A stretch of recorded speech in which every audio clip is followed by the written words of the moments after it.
مرتبہ رسولullah صلی اللہ علیہ وسلم اپنی بیٹی حضرت فاطمہ الزہرا رضی اللہ تعالی عنہ کے گھر پہنچے، دیکھا کہ حضرت فاطمہ الزہرا رضی اللہ تعالی عنہ مصلی پر کھڑی ہوئی نماز پڑھ رہی ہیں۔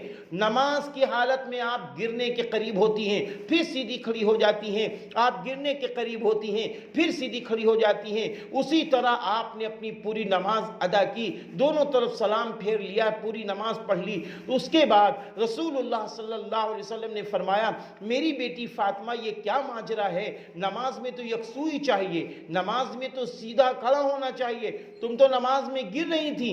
فرمایا کہ میرے ابا جان آج 3 دن سے بھوکی ہوں، میرے ابا جان 3 دن سے بھوکی ہوں، حسن بھی بھوکے ہیں، حسین بھی بھوکے ہیں، میرے شوہر حضرت علی رضی اللہ عنہ بھی بھوکے ہیں، میں بھی بھوکی ہوں، 3 دن سے بھوک کی حالت میں ہوں۔ میں نے یہ سوچا لو بیٹھ کے نماز پڑھ لوں، میرے ابا اتنی جسم میں طاقت نہیں تھی، لیکن جب میں نے بیٹھ کے نماز پڑھنے کا ارادہ کیا تو میرے ابا، میرے دل میں ایک آواز آئی کہ قیامت کے دن کہیں ایسا نہ ہو میرا اللہ مجھ سے پوچھ لے آپ کے سامنے، اے نبی کی بیٹی فاطمہ، جب نماز پڑھنے کی باری آئی تو نے بیٹھ کے نماز پڑھ لی اور اپنے سارے کام کھڑے ہو کے کیے، اس لیے میرے ابا جان میں نے بیٹھ کے نماز پڑھ لی۔